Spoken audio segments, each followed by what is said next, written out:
Hello, welcome back. This is Grillenheimer. Okay, I work with a company. I'm not going to tell you who. We are already extremely diverse and extreme inclusive. I hate that trigger word. Inclusive for decades, at least two, if not more. Um, in my immediate group, I'm the one white guy. Okay, out of a team, a local team of there's about 10 or 11 of us. I'm the one white guy. That should tell you something right there. In a much bigger company with more departments, and I'm talking about a team in a department. So we're built, we're broken up into many different teams, and then our department has other or our group is part of other also groups within our department. Okay, I have had female managers for years. I've had a black manager once. Well, he wasn't just a supervisor, he was over the supervisors. And then we also have been under a black VP over a whole part of the organization. How diverse can you get? How much more? And so we had one of these required courses about micro inequities.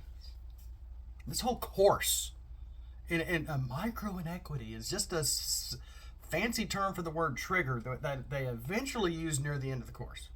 Whole 2 hours of my day just wasted, pretty much. Just wasted. 2 hours gone. I'll never get back. And I want to do this now while it's still fresh on my brain. And I got a few notes here. I'm going to try to make this quick because I don't want to put y'all through this same mess that I just went through. But it's more of a warning than anything. I can't believe, and you're going to say, well, then just leave, go find another job. One, I can't afford it. Two, I'm with a great company that's been around for a long time, and I have great benefits. One of the few companies still, well, I don't want to say too much because I really don't want to say where I work here. And I mean, they established trying to set a safe space up for this and for talking and communication. I'm thinking, we're at our own house and a laptop, lady. And some other people weren't. You could tell that they were at their actual desk in the office or somewhere else. And so there was in total at least 50 people throughout our company across different departments. I only knew one other person in this setup.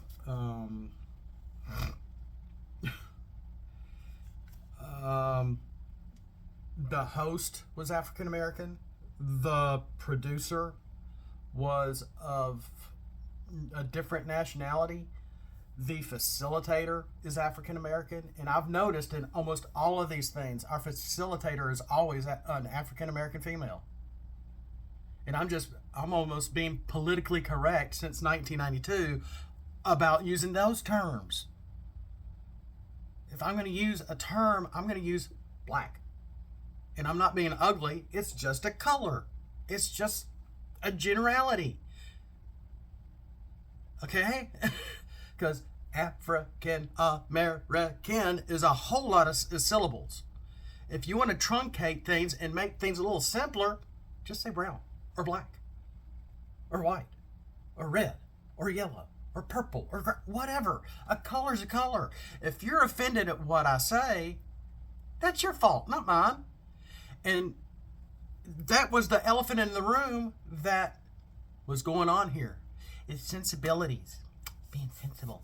Now, I will admit, as a Christian, and I have been preaching this for 9 years here on VTube since 2013 about self-control, holding your tongue, knowing when to say things, knowing when not to say things, etc., etc.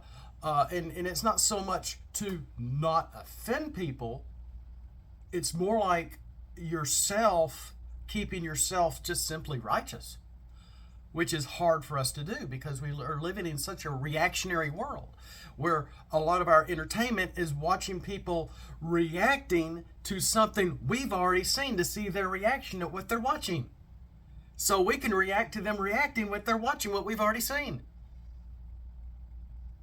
What? Exactly.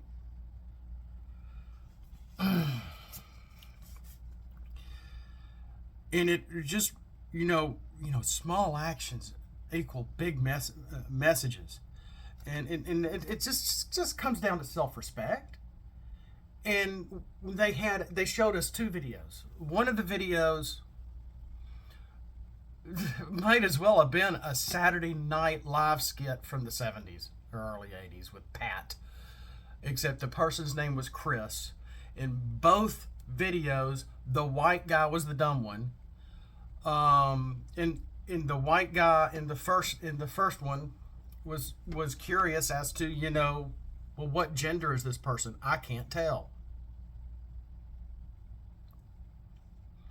He really wanted to know, because if we know who you are, then we can start a conversation. We can start to get to know you better. Boom! We're from the 80s. And another thing this little mockery of class started was the generations. Here's the traditional generation. Here's the baby boomers, A and B. This is the Generation Xers, and these are the millennials. And we're putting you in your little boxes. Well, they're not saying the elephant in the room. Nobody said the elephant in the room. What was that? People of different eras are used to speaking their mind. Even me, from grown up in the 70s and 80s. And then when you start stepping on the tongues and necks of people, of controlling their language, you're not, just so we don't hurt the emotions of the people that are highly sensitive, of the millennials and the whatever the term is for the people, the young kids today. I'm just like, what? Really? So you're making me the bad guy because you're trying to tell me I don't have the empathy for people going through a mental issue that don't know how to behave socially in regular social circles. So they're going to dress and virtue signal, which is going to draw curiosity to them like a magnet because they want it. They want the attention, but then they don't want to undergo the interrogation of letting people know who they are or why. Well, why are you dressed like that? Who are you? And it comes down to, well, you're being so androgynous, we don't know what you are. Can we ask that question? And apparently not. We have to get to know these people on an androgynous conversational level. That's so general because we don't want to trigger. It's a micro inequity. My safe space. You're in the real world. Me in the 80s as a teenager had to learn to get over it. These people young people have got to realize they have got to get over the me, myself, and I mentality, that the world revolves around them. It doesn't. And then, so obviously in the first video, the white guy follows the person not into the bathroom, because that would be weird. They made it sound like that's what he did when he didn't. He just peeked around the corner to see what bathroom the person did go in, and it was obvious it was a girl, kind of overweight, and had all these layers of clothing on to make it look like that they were a little overweight, but to where you couldn't see the groin area, and having everything just really draped over, shortcut hair. And there was nothing wrong with the person. They were nice. But then it was like, well, don't you? And the guy's like, who was obviously, that was another elephant in the room moment that no one really mentioned, that I was trying to point out, and they ignored me. Because I had the virtual hand up, because we're on Zoom.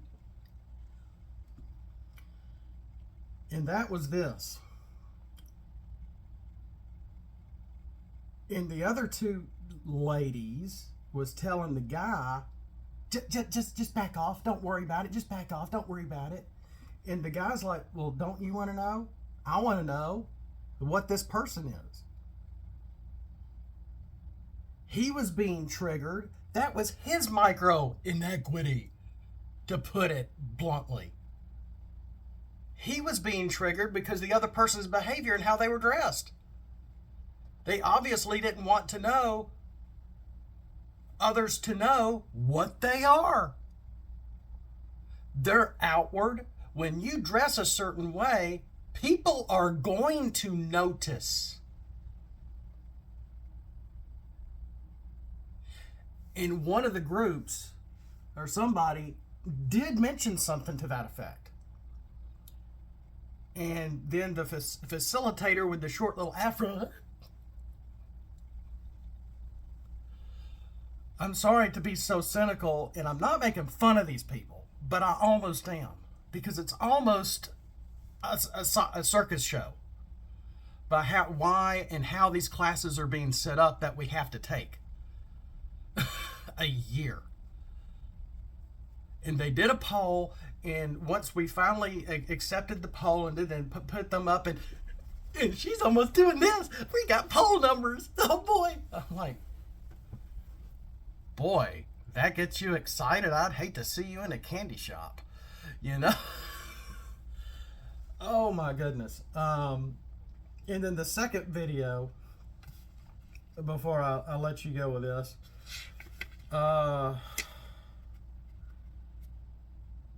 was apparently, and I didn't understand it, because you have to watch it, and once you realize what it is, again, we have the white dumb guy who's calling this girl a guy's name, and it took me a moment, to a slow little me, to understand, oh, this person has transitioned, this person has undergone the theming and been changed, and dumb white guy is using their old name because that's how he was introduced. About to get to something real quick.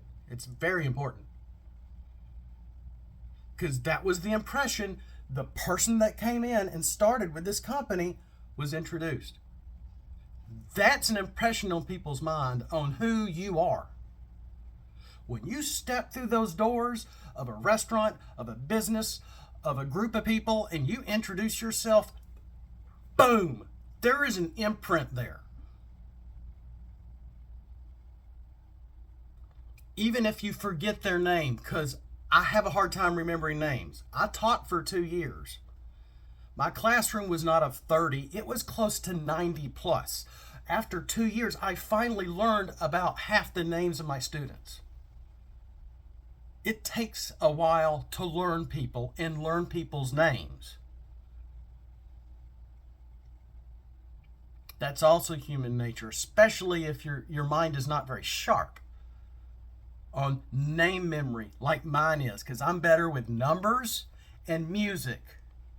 Not everybody's the same, DE&I people.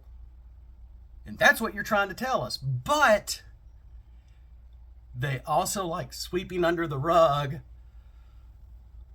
certain people of certain colors and certain people of certain persuasions while picking and choosing what they want to teach you in a certain fashion.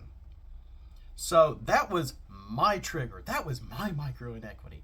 It's like 90s sitcoms what we're seeing for videos for this class with the dumb white guy. And I'm like, wow, interesting. Thank you. I needed to see this.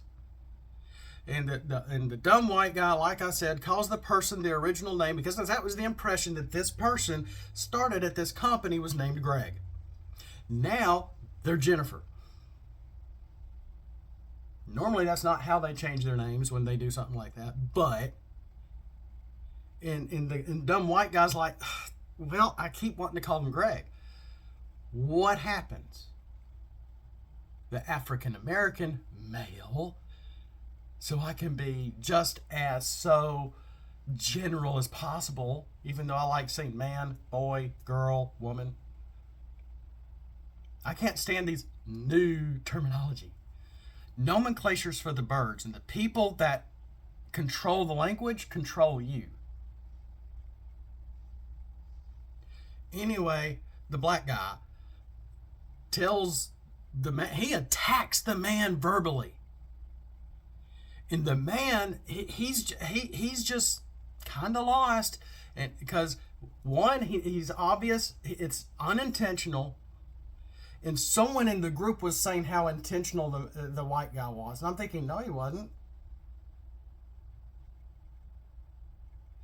The person that started with the company looked different, had a different name. That was his impression. About to get to something here in a second before I go. And so, and he's like, oh, Jennifer, Greg did a, oh, I'm sorry, Jennifer, her name is Jennifer now. Oh, well, I meant to tell them that they had done a great job.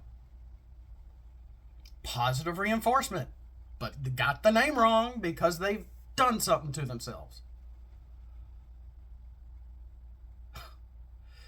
And so the man of the opposite color walks by and just attacks the guy about it. No one mentions that. No one mentions that. And then he's in another situation where I think it was supposed to be dumb white guy calling the person and telling them, thank you for the report, it looks great and everything, and he calls the person the wrong name yet again. And then the wrong person, we see the person, the Jennifer, at their desk, and what was me? After hanging up on the phone, was somebody trying to give them some positive reinforcement.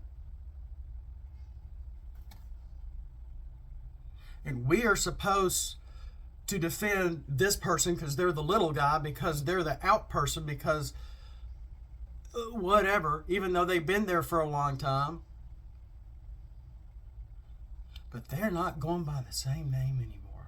They don't look quite the same as when they walked in that door. And as you would with any business interview, you want to give a positive first impression.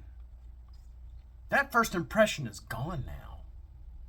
With whatever, this fake company, of course. It's just a video for us to be whitewashed with. or that's not the right word. You know? And I'm just thinking, okay. And then dumb white guy is like in a common room or a kitchen area, and he's sitting with somebody else,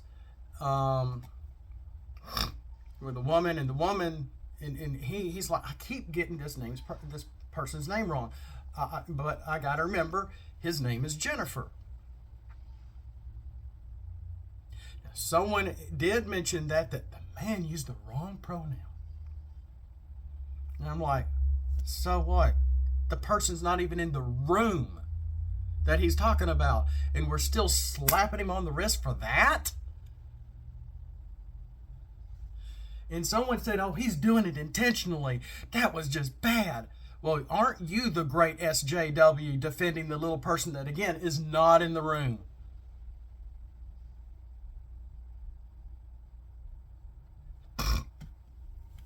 That's right. The black guy yelled, "Get over it!" at him. And then the woman was telling him, "It's been a while. You need to get used to it." I mean, they were being rude. Their tone, the whole show, the whole class started about micro inequities with facial and emotions and behaviors and all this and that and the other. And we're ignoring, or maybe they wanted somebody to mention this and they didn't, how rude and attacking with words these SJWs were with the white guy. Just because the white guy is stuck in the past because of an employee who started at a company and that was their impression of him because that's what's imprinted in his mind. But he's the bad guy. Because this other person has changed and he's having a hard time with it. And he's supposed to be the manager, I think. Then there's me.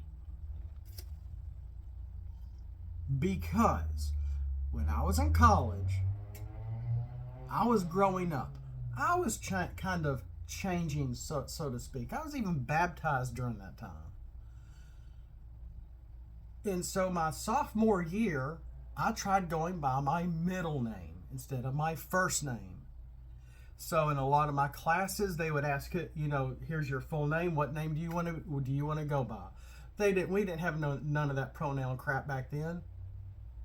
They just, well, what name do you want to go by? And I would say my middle name, or started that in my sophomore year. And there were some people in the class. They're like, "No, his name is blah. What are you doing? That's not your name." And I tried to continue that, but people still called me by my first name. Did I care? No, because it's still my name. My joke is that you call me a four-letter word, I'm going to turn around and respond to it as if it's my name, because both my first and middle names are both four-letter words. There's a joke there. Sometimes you need to get over your arrogance and your ego and just join in and have fun. But when you put walls and barriers around you and dressing in ways that are going to point you out in the crowd, obviously, you're obviously wanting the attention. You're obviously triggering people around you to say something about you, to make the room about you and not the normal people in the room. If you want to be a part of the conversation, if you want to be a part of the room and not the center of attention of the room, then your behavior is what it's all about. How you look is what it's all about. And that's what these people and these classes are completely ignoring. We have to be sensible. We can't step on people's toes. We have to say the right thing. We have to use the right pronouns. Really? That's too much work. There's too many people in the world to be able to keep up with all this crap, because everybody has such big egos and sensitive to whatever, and be triggered. Remember what these trigger words are for these people around here. Are you kidding me? Glad I'm not in college today.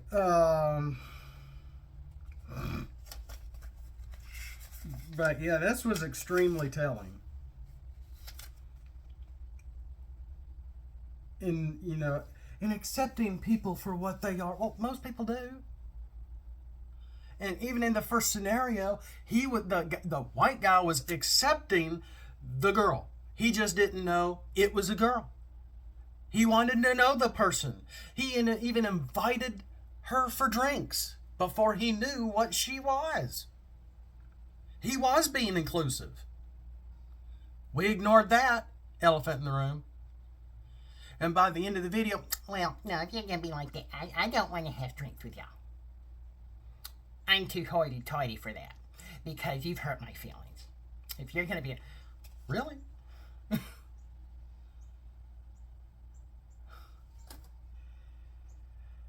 Wow. It was a very... And this is one of 3 classes that I've been into like this, stuck at my house, doing this stuff. And that's another thing,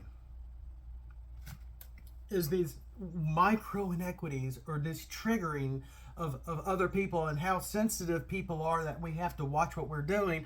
And then she says, the facilitator, that we may be doing it unintentionally.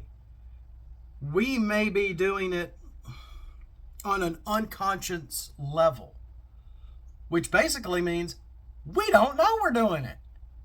So if we don't know we're doing it, and then she goes on to nearly end the lesson about being consciously knowing and practicing better behavioral ways of inclusion and self-awareness. That's nice and vague. Since you just told us 2 seconds ago, we don't know we're doing it. How can we practice on being self-aware and inclusive of the people around us and what toes we may or may not step on in a mental accident if we don't know we're doing it? Riddle me that. I took Psychology 101 twice. Wundt is the father of psychology. It was a behaviorist course. This is insane.